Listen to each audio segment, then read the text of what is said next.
지난 시간 우리는 아담의 후손과 예수님께 속한 자들에 대하여 말씀을 나누었습니다. 아담이 첫 번째 조상이고 혈통적으로 아담에게 속하였기 때문에 우리는 아무것도 하지 않으면 아담의 후손이 되는 겁니다. 문제는 아담의 후손은 아담이 지었던 죄의 문제를 해결하지 못했습니다. 사망이 왕노릇합니다. 그러나 예수를 믿고 거듭난 사람은 믿음을 의로 여기시는 하나님의 은혜로 말미암아서 의롭게 되었습니다.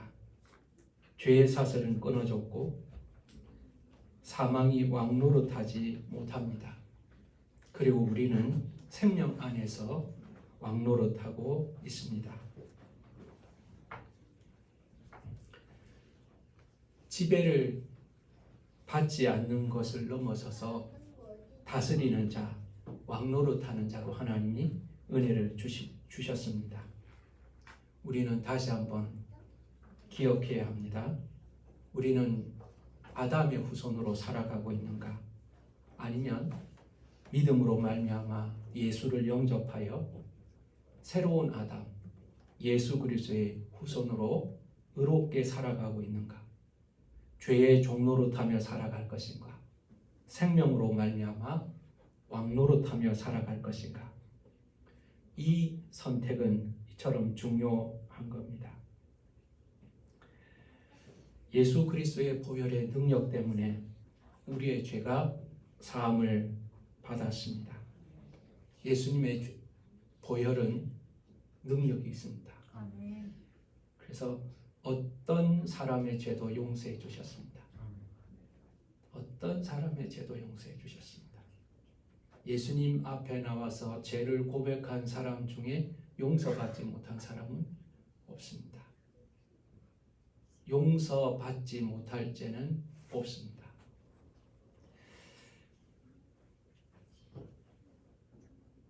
예수님의 보혈로 말미암아 우리는 과거와 현재와 미래의 죄를 사함받았다고 믿습니다. 예수 그리스도께서는 우리의 과거의 죄뿐만 아니라 오늘과 장래의 죄까지도 감당하시기 위해서 십자가를 지셨습니다. 그래서 우리는 모든 죄를 감당하셨다, 이렇게 말할 수 있는 겁니다.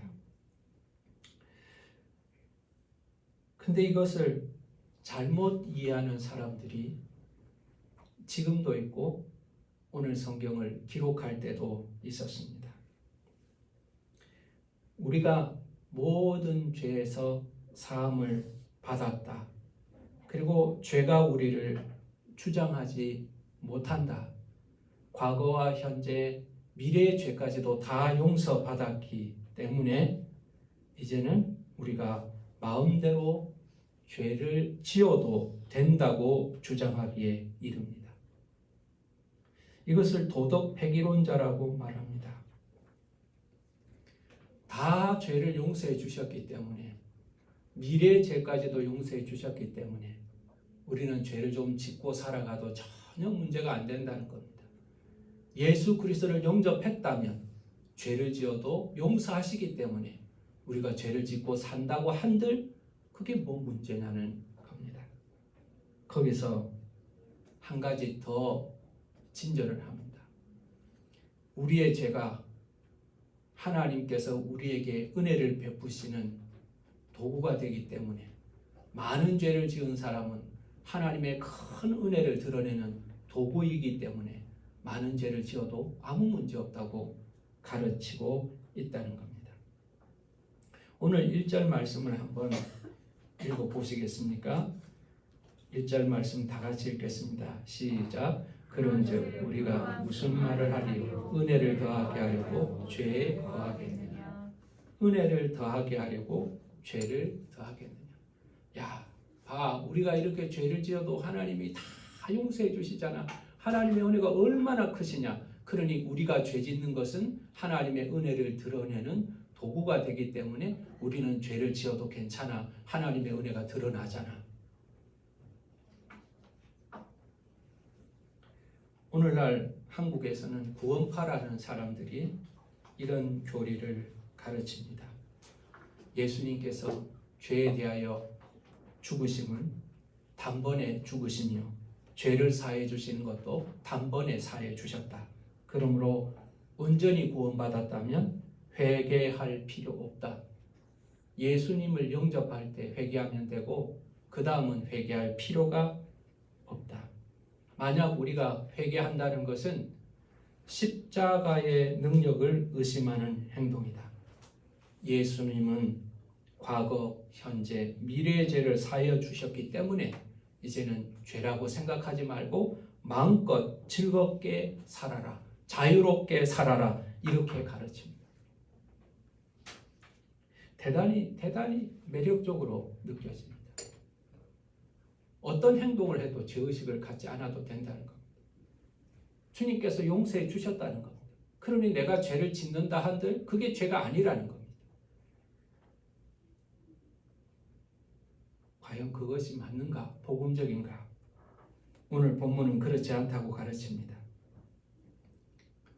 결론부터 말하면 우리는 죄에서 용서함을 받았지만 죄를 짓지 말고 살아야 합니다. 오늘 사도 바울은 왜 우리가 죄를 짓지 말고 살아가야 하는가에 대해서 우리에게 깨닫게 하기 위해서 세례를 기억하게 합니다. 세례를 기억하게 합니다. 세례가 어떤 의미가 있는가? 세례를 한번 기억해 보라는 겁니다. 세례는 구약의 정결례에서 시작합니다. 그리고 세례 요한과 같이 특별한 하나님의 공동체에 들어가기 위한 입교 예식으로 사용되기도 했죠.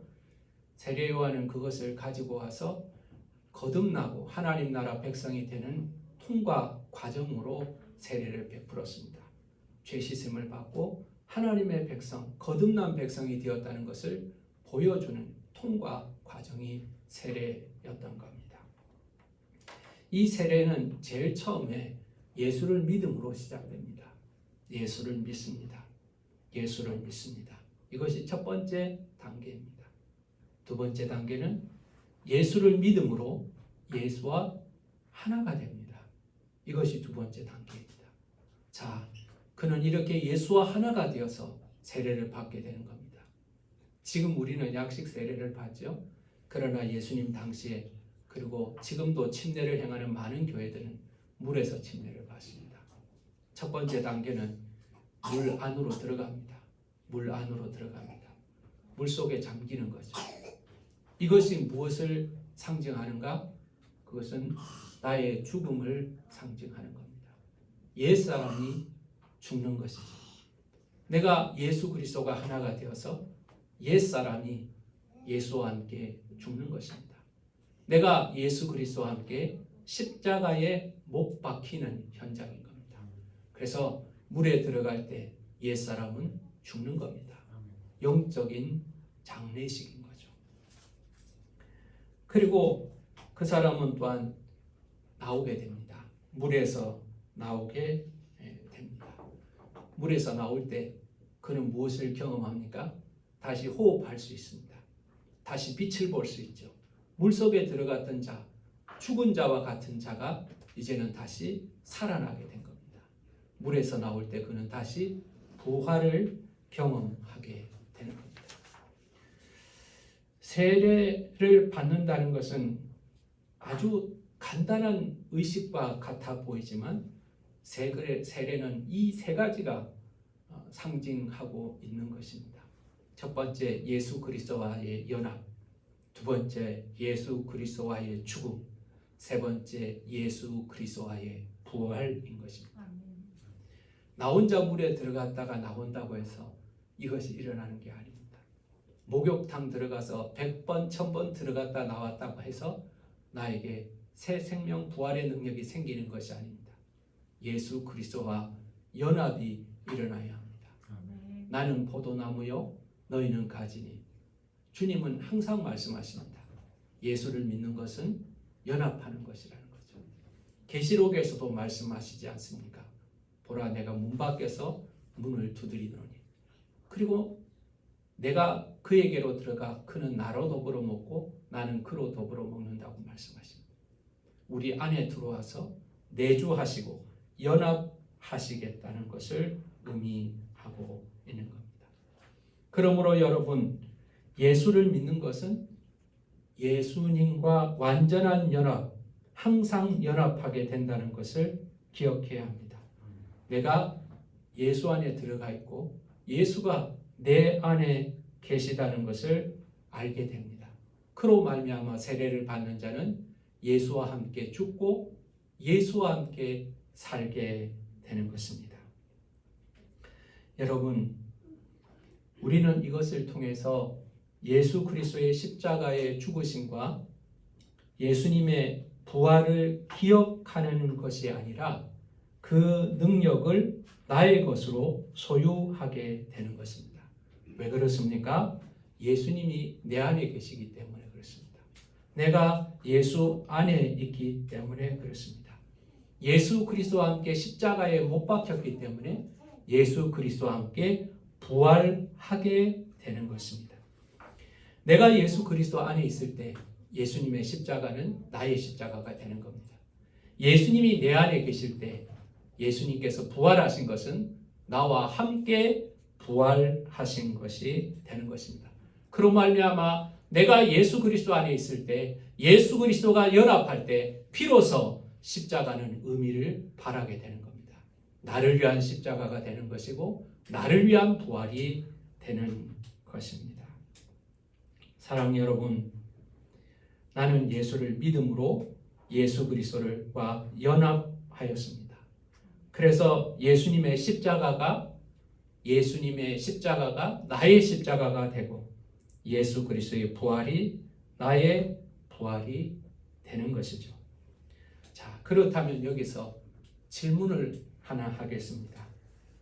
지금은 그러면 어떤 상태입니까? 죄가 없는 상태입니까? 아니면 죄를 지을 능력이 없는 상태입니까? 여러분 잘 기억하십시오. 오늘 바울은 이 질문을 하고 있는 겁니다. 여러분, 예수 그리스도와 연합하여 세례를 받은 여러분은 죄가 없는 상태입니까? 죄를 지을 능력이 없는 상태입니까? 여러분, 정답은 죄가 없는 상태입니다. 예수 그리스도를 믿음으로 말미암아 그 믿음을 의로 여기시는 하나님의 은혜로 말미암아 우리는 죄가 없는 상태가 된 겁니다. 그런데 여러분, 이 말씀을 들으면서도 이 사실을 의심하게 만드는 몇 가지 요소들이 있습니다. 어떤 것이 우리가 죄 없다고 선언하신 하나님의 은혜를 방해할까요? 제일 중요한 것은 우리의 기억입니다. 내가 나를 의롭게 하신 하나님의 은혜를 방해하는 겁니다. 하나님이 의롭다고 선언하셨습니다. 그런데 문제는 내가 나의 죄를 기억하고 있는 겁니다. 다른 사람은 내 죄를 모를 수 있어요. 근데 나는 내가 무슨 죄를 지었는지를 알고 있습니다. 한 번만 죄를 지은 사람이 아닙니다. 여러 번, 수십 번, 수백 번 나는 죄를 지었습니다. 그런데 이렇게 나 같은 사람이 어떻게 의롭다고 말할 수가 있을까? 아무리 생각해도 나는 죄를 지은 사람입니다. 내가 생각해봐도 이런 죄가 다 용서받았다는 것을 받아들이기가 힘듭니다. 내가 내 죄를 기억함으로 인하여서 하나님께서 나의 죄를 용서하셨다는 것을 의심하게 만드는 겁니다. 사람 여러분, 얼마나 어리석은 사람입니까? 하나님이 나의 죄를 용서하셨던데 나는 내 죄를 기억함으로 말미암아 내가 나를 용서하지 못하는 것입니다. 그런데 여러분, 죄를 사하는 권세는 나에게 있는 것이 아니라 하나님께 있다는 사실을 기억해야 합니다. 용서받았음에도 불구하고 내가 그 사실을 인정하지 못함으로 인하여 여전히 나는 나의 죄짐을 살아가고 있는 사람이 있다는 것입니다. 내가 용서하는 것이 아니라 하나님이 용서하십니다. 내가 나를 용서하지 못하여도 주님은 나를 용서하시는 것입니다. 요한일서 1장 9절입니다. 만일 우리가 우리 죄를 자백하면 그는 미쁘시고 의로우사 우리 죄를 사하시며 우리의 모든 불의에서 깨끗하게 하실 것이요. 사랑하는 여러분, 우리의 죄를 사하여 주시고 모든 불의에서 깨끗하게 하신다고 말했습니다. 어떤 불의는 남겨놓고 어떤 불의만 반만 그렇게 말씀하지 않았습니다. 모든 불의에서 깨끗하게 하실 것이요. 내가 의로워서 의롭다고 말하는 것이 아니라 예수 그리스도와 연합함으로 인하여 예수 그리스도를 믿는 믿음을 보시고 하나님은 의로 여기시는 것이죠. 내가 용서받았음에도 의롭게 되었으면서도 내가 받아들이기 힘든 상황 두 번째는 사람들의 평가입니다. 주님이 나를 용서해 주셨습니다. 나도 주님이 용서해 주신 것을 믿습니다. 그런데 나를 기억하는 사람이 있습니다. 야, 너 죄 지었지? 야, 네 옛날에 어떻게 살았는지 우리가 아는데 의롭다고? 야, 너 같은 사람이 교회에서 집사하고 있어? 참 교회도 웃긴다. 야, 너는 죄 지은 사람이야. 넌 나보다 형편없었던 사람이야. 의로운 척하지 마. 그렇게 사람들은 말할 것입니다. 그때 우리의 마음은 흔들립니다. 아, 그런가? 나는 진짜 죄인인가? 사랑 여러분, 기억해야 하는 것이 있습니다. 죄를 사하는 것은 하나님이십니다. 사람들이 내 죄를 사하는 것이 아닙니다. 죄를 사하는 권세는 하나님께만 있습니다. 한 재판장을 생각해 보았으면 좋겠습니다. 많은 사람들이 재판을 받는 재판정에 모였습니다. 거기에 검사가 죄에 대해서 고발합니다. 이 사람은 이런 죄가 있습니다. 이런 죄가 있습니다. 이런 죄가 있습니다. 막 죄에 대해서 선언합니다. 거기에 대해서 변호사가 변론합니다. 아닙니다. 이 사람은 그럼에도 불구하고 죄가 없습니다. 혹은 죄가 적습니다. 죄에 대해서 변론을 합니다. 그리고 죄인에 대해서 직접 말할 기회가 있습니다. 당신 이야기해 보시오. 죄인은 이야기합니다. 당신은 어떤 죄를 지었습니까? 자신의 죄에서 변론할 수 있습니다. 자, 여러분, 여기에서 누가 우리를 의롭다고 죄 없다고 선언할까요? 검사도 아니에요. 변호사도 아니에요.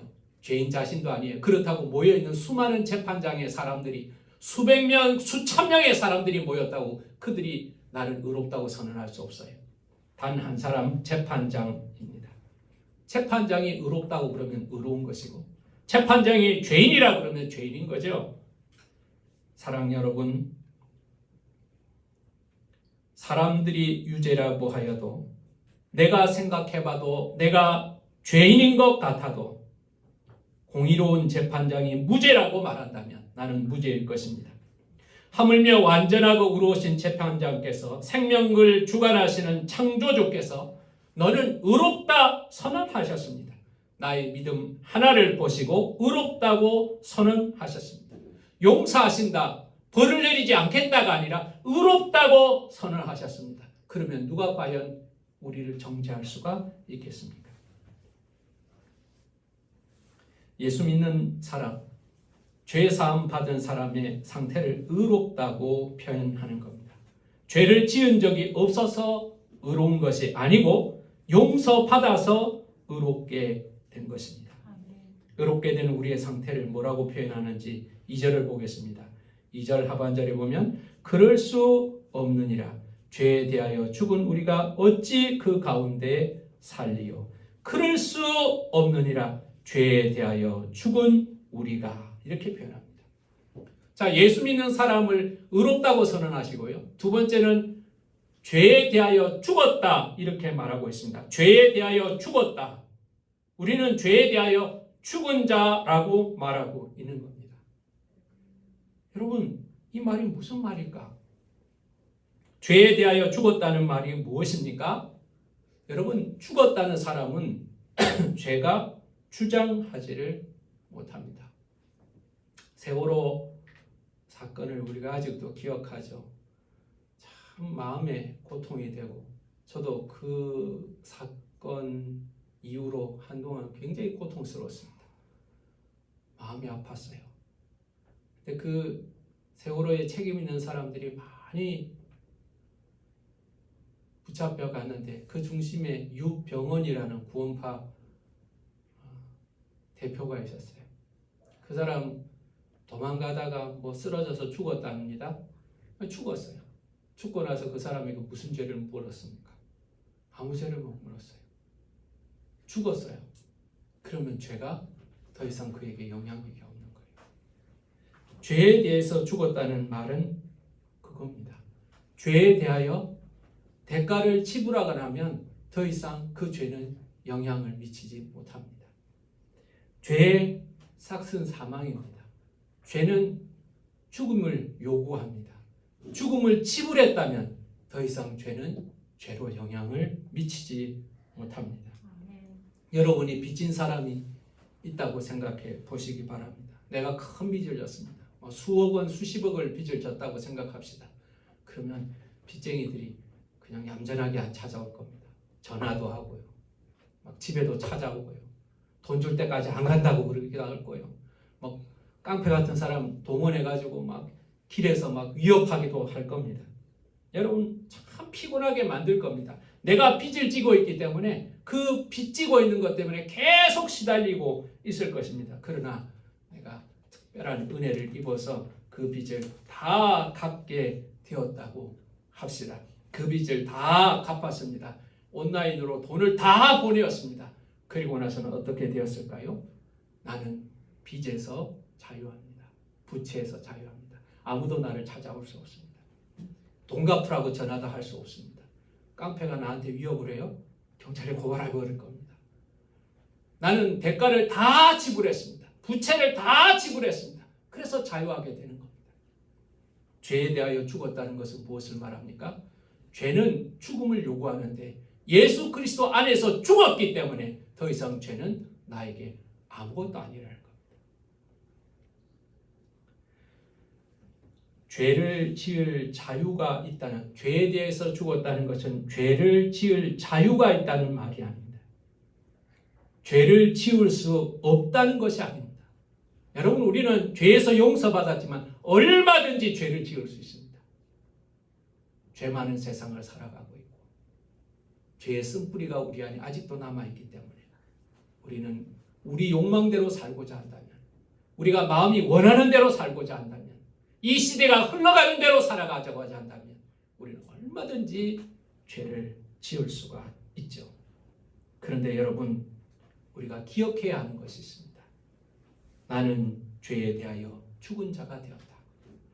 나는 예수 그리스도 십자가 보혈로 인하여 죄에 대한 대가를 다 지불하였다. 그로 말미암아 나의 신분이 바뀌어졌기 때문에 나는 죄를 지을 수 있지만 죄를 짓지 않고 살아가기로 결단하는 것입니다. 그렇게 선택하는 것입니다. 예수와 함께 십자가에 못 박힘으로 인하여 나는 죄에 대하여 죽은 자가 되었기 때문에 더 이상 죄에 끌려다니면서 죄의 종로를 하지 않기로 선택하는 겁니다. 어떤 처녀가 여러 명을 만나고 중매를 받게 됩니다. 아름다운 여인이기 때문에 많은 남자들이 선을 보기도 합니다. 이 여자는 이 남자도 만나보고 저 남자도 만나보고 이 남자하고 밥도 먹고 이 남자하고 차도 마시고 이 남자하고 영화도 보고 또 다른 남자하고 데이트를 즐길 수도 있습니다. 결혼하지 않았기 때문에 어떤 남자를 만나도 무방합니다. 허물이 되지 않습니다. 그러나 그가 결혼을 했다면, 한 남자를 선택해서 결혼을 했다면 그는 과거의 습관과는 결별해야 합니다. 여러분, 이것이 우리가 예수 안에서 일어난 영적인 변화입니다. 우리가 세례를 받음으로 인하여서 예수 그리스도와 연합하게 되고 신랑 되신 예수 그리스도와 함께 살아가는 것입니다. 죄 사함을 받는 단회적인 사건이 일어났고, 그리고 예수 그리스도와 함께 계속해서 살아가는 연장의 사건, 영속되는 사건이 일어나고 있는 겁니다. 사랑 여러분, 이 죽음은 예수와 함께 죽게 됩니다. 4절 하반절을 읽어보겠습니다. 이는 아버지의 영광으로 말미암아 그리스도를 죽은 자 가운데서 살리심과 같이 우리도 또한 새 생명 가운데서 행하게 하려 함이라. 여러분, 우리는 죄에 대하여 죽은 자가 되었습니다. 예수 그리스도와 함께 죄에 대하여 죽은 자가 되었습니다. 그리고 또 한 가지, 예수 그리스도가 살아나신 것처럼 예수 그리스도와 같이 살리심과 같이 또한 새 생명 가운데 행하게 하려고 우리를 살리신 것입니다. 여러분 기억하십시오. 새 생명 가운데 행하게 하려고 살리셨다는 겁니다. 새 생명 가운데 행하게 하려고 살리셨습니다. 다시 과거로 돌아가게 하려고, 다시 과거의 종로로 타지, 죄의 종로로 타게 하려고, 죄를 마음대로 짓게 하려고 다시 살리신 것이 아니라 아버지의 영광으로 말미암아 새 생명 가운데 행하게 하려고 하기 위해서 우리를 살리셨다는 겁니다.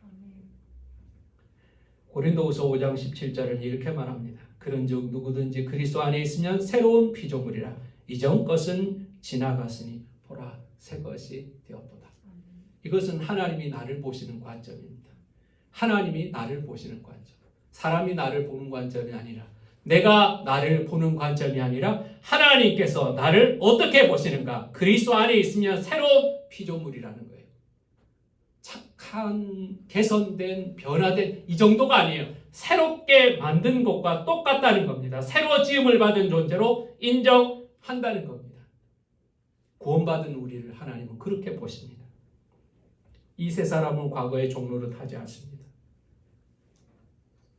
7절 말씀 보면 이는 죽은 자가 죄에서 벗어나 의롭다 하심을 얻었습니다. 여러분, 우리는 과거로 돌아갈 수 없습니다. 다시 죄를 짓고 죄의 종로를 타며 살 수가 없습니다. 예수 그리스도께서 십자가에서 나와 함께 나를 대신하여 죽을 뿐만 아니라 내가 예수와 함께 십자가에서 죽었는데 왜 죽은 자의 행실을 우리가 반복해야 합니까? 우리는 예수를 바라봐야 합니다. 예수 그리스도를 바라봐야 합니다. 그가 죽으심은 죄에 대하여 단번에 죽으심요, 그가 살아계심은 하나님에 대하여 살아계심이라. 예수님은 죄에 대해서 죽으신 자요, 하나님께 대하여는 살아있는 자입니다. 죄에 대하여 죽은 자라는 것은 죄에 대한 대가를 다 지불한 사람이요, 죄의 모든 요구들을 충족하기 때문에 그 죄와는 상관이 없는 사람이요, 마치 감옥에서 만기 출소한 사람과 같이 대가를 다 지불했기 때문에 이제는 경찰관도 감옥도 어떤 것도 두려워할 필요가 없는 사람이 되었다는 것을 의미합니다. 죄에 대해서는 그러합니다. 살아있음은 하나님에 대하여 살아있습니다. 의와 생명 안에서 우리는 살아가는 것입니다. 11절은 이제 오늘 본문의 결론을 내립니다. 이와 같이 너희도 너희 자신을 죄에 대하여 죽은 자요 그리스도 예수 안에서 하나님께 대하여는 살아있는 자가 되라. 그렇게 말합니다. 죄에 대하여는 죽은 자로 살고 하나님께 대하여는 살아있는 자가 되라. 하나님 안에서 살아가는 사람이 되라는 뜻이고 하나님의 생명과 의를 누리며 살아가는 사람이 되라는 말입니다. 사랑하는 여러분, 내가 죄에 대하여 죽었다는 사실을 기억하며 살아갈 수 있기를 바랍니다. 죄에 대하여 죽었다, 내가 죽었다는 것은 두 가지의 죽음을 기억해야 합니다. 한 번은 예수 그리스도와 함께 십자가에서 죽는 죽음입니다. 예수를 믿음으로 말미암아, 세례를 받음으로 말미암아 내가 예수 그리스도와 함께 십자가에서 죽게 되는 그 죽음, 단회적인 죽음입니다. 과거에 일어난 죽음이죠. 예수를 영접할 때 일어난 한 번의 죽음이 여러분과 저에게 경험되어야 합니다. 그리고 두 번째 죽음이 있습니다. 날마다의 죽음입니다. 고린도전서 15장 31절 형제들아 내가 그리스도 예수 우리 주 안에서 가진 바 너에 대한 나의 자랑을 두고 단언하노니 나는 날마다 죽노라. 나는 날마다 죽노라.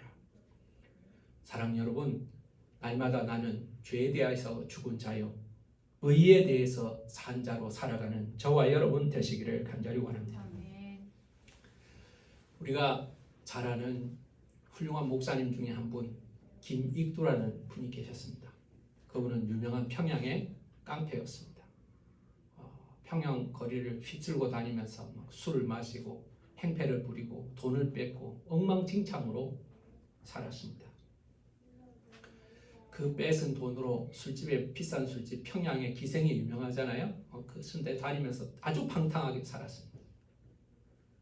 근데 그 김익두 목사님이 회개하게 된 적이 한 번 있습니다. 그가 평양 거리를 가고 있는데 앞에서 이상한 소리를 내면서 전도하면서 가는 선교사님이 계셨습니다. 뭐 이렇게 전도지를 나눠주고 뭐 이렇게 북을 치고 소리를 내면서 가는데 그게 그렇게 기분 나쁘게 들리는 거예요. 여러분, 예수 믿으라는 소리가, 하나님의 말씀을 전하는 소리가, 찬송하는 소리가 그렇게 기분이 나쁜 거예요. 그래서 김익도가 그 선교사님을 두들겨 팼어요. 시끄럽게 하지 말라고, 이상한 소리 하지 말라고 두들겨 팼어요. 근데 놀라운 걸 하나 발견한 거예요. 다른 사람들은 막 얻어 터지면서 벌벌 떨고 무서워하고 자기한테 욕하고 대들기도 하는데 이 선교사님은 그냥 가만히 얻어 터지는 거예요. 집에 가서 생각하면서 정말 이상한 거예요. 야, 다른 사람은 다 나한테 인상을 쓰고 미워하고 욕하고 도망가고 그러는데 이 선교사님은 그냥 가만히 얻어 터지는 거예요. 너무나 평안하게 보이는 거예요. 밤에 잠이 안 오는 거예요. 이상한 것 같아. 이 사람 특별한 것 같아. 그래서 그 사람이 어디 있나 봤더니 교회에 있어요. 교회에 한번 가는 거예요. 예배 시간인 거예요. 예배 시간에 그 두들겨 팬 선교사님 만나러 갔다가 말씀을 듣고 은혜를 받아서 예수를 영접합니다. 김익도 목사는 그렇게 예수를 영접했다고 기록되어 있습니다. 그러던 김익도 목사가 다시 평양 거리를 어느 날 걸어가게 됐습니다. 근데 뒤에서 여자가 자기를 부르는 소리가 들립니다. 아주 아름다운 여자 한 사람이 김익도를 부릅니다. 나 좀 보세요. 나 좀 보세요. 나하고 친하게 지냈잖아요. 나하고 즐거운 시간을 보냈잖아요. 왜 요즘은 나한테 찾아오지 않습니까? 유명한 평양 기생 중에 한 여자가, 김익도하고 가까이 지냈던 여자가 그 길거리에서 김익도를 부르면서 왜 나를 찾아오지 않느냐고 외쳤습니다. 그때 김익도가 이렇게 대답을 했다고 합니다. 사람 잘못 보셨습니다. 당신이 알고 있는 김익도는 이미 죽었습니다. 그리고 길을 걸어갔다고 합니다. 사랑 여러분, 옛사람은 십자가에서 죽었습니다. 죄에 대하여 죽은 자가 된 것입니다. 우리는 의에 대하여 산 자가 됩니다. 그래서 하나님 안에서 살아있는 자로 살아가는 것입니다. 오늘 저와 여러분, 죄를 지을 자유가 있는 것이 아니라 죄에서 자유케 되었다는 사실, 십자가에서 죽음으로 인하여 나는 죄에 대하여 죽은 자가 되었다는 사실, 그리고 나는 예수 그리스도의 은혜로 부활로 말미암아서 하나님의 은혜 아래서 살아가고 있다는 사실을 여러분 기억하시기를 간절히 원합니다. 나는 죽은 자요, 그러나 나는 산 자라는 사실을 기억하면서 다시는 죄가, 그리고 사망의 권세가, 의심이, 두려움이 여러분들을 지배하지 아니하도록 죄에 대하여 죽은 자로 살아가는 저와 여러분 되시기를 예수 이름으로 축원합니다. 기도하겠습니다. 아버지 하나님, 내가 예수 그리스도를 믿고 예수와 연합함으로 예수가 내 안에 계시고 내가 예수 그리스도 안에 있습니다. 나는 포도나무 가지가 되었고 그분은 나무가 되어서 연합함으로 하나가 되었습니다. 그로 말미암아 나는 예수와 함께 죽은 자가 되고 예수와 함께 산 자가 되었습니다. 예수와 함께 죽을 때 죄에 대하여서 죽은 자가 되고 예수와 함께 부활할 때 의에 대하여 산 자가 되었습니다. 죄가 여전히 있을지라도 죄가 여전히 우리를 유혹할지라도 나는 이미 죄에 대하여 죽은 자가 되었으니 다시는 죄의 종 노릇하지 않도록 하게 하여 주시옵시고 하나님 안에서 의 안에서 살아가는 우리가 되게 하여 주시옵소서. 예수 그리스도 이름으로 기도하였습니다.